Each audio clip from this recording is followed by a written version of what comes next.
Ma'am, kung totoo yung reklamo ni VP Sara, sa tingin niyo naman walang kinalaman yung Malacanang. Hindi naman ganun si PBBM na Hindi kung ko alam. kalaban sa Wala politika. ko alam eh. Kasi very speculative yung tanong. Kailangan makita natin kung anong linalaman ng kanilang investigasyon. May report daw sila.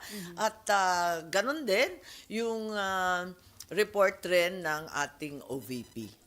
So ma'am, yung proposed budget ng DSWD, you will make sure na walang may insert kagaya ng AKAP this year? Eh, nagda-draft nga ako ng love letter ngayon tungkol sa proseso ng BICAM. Kasi masyado kong pinersonal yung mga pinuslit dyan sa BICAM. Kung bakit naman yung subcommittee talaga na hawak ko, yung subcommittee ay talagang nasingitan ng kung ano-ano noong 2024. Mas parang feeling ko, ako talagang pinersonal eh. Kasi kung bakit naman yung COMELEC, biglang nagkaroon ng 12 billion. 12 billion para sa PI, sa People's Initiative. Sabi ko, ba't ganun? Samantalang yung sangkatutak na request ng COMELEC, tungkol sa opisina nila, tapos yung mga sahod ng mga tauhan nila na hanggang ngayon hindi pa nare-regularize, yun yung mga request. At saka yung iba't ibang opisina na parang nakikitira lang sila sa pulpot doon ng 26 billion, samantala yung hinihingi talaga yung DSWD. Ayun nga, yung kanilang walang kamatayang JO, puro job order nga, wala kang permanente sa kanilang mga tauhan, kawawa naman. Tapos wala silang sasakyan, nakikisakay sila sa public transport sa kung saan-saan, hawakan cash.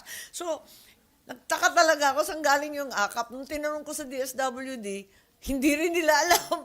At sabi nila, di na nga namin alam. Basta sumulpot na lang yan. At ngayon, gagawa namin ng paraan kung paano ibibigay yan. Bakit ganon? Walang ganon, di ba? Wala naman tayo naririnig na gayon.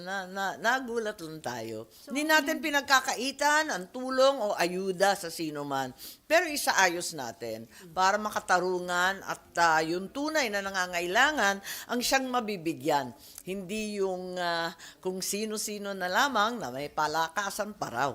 Ma'am, ano yung love letter na sabi mo? And then, nagla-love letter ako sa BICAM kasi nga, ayoko na maulit.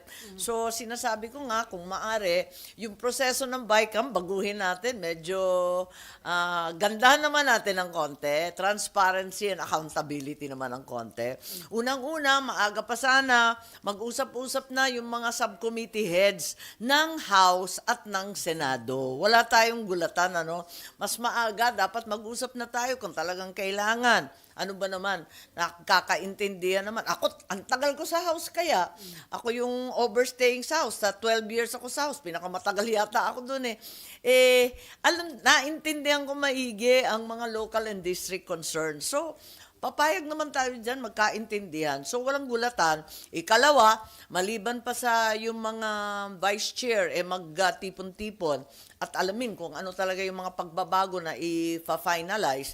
I think the other thing is, kung maari, yung LBRMO, yung ating finance committee dito, timbrehin rin sa amin kung ano paano naman yung ganon. Dapat konting pakikisama, nadadaan naman yan sa pakikiusapan. So ma'am, na-communicate nyo na yan kay SP Escudero? Hindi, wala pa yung love letter ko binubuo ko pa So yung love letter mo addressed to Alam mo naman, legalista yun. Kailangan very legal ang dating and then, love letter din kay Senator Grace po bilang chairman ng Committee on Finance? Okay, Oo SP nga. lang po. Hindi, binubuo ko pa. Oo, yes, sa dalawa. Siyempre, dapat igalang yung dalawa. Sila yung mga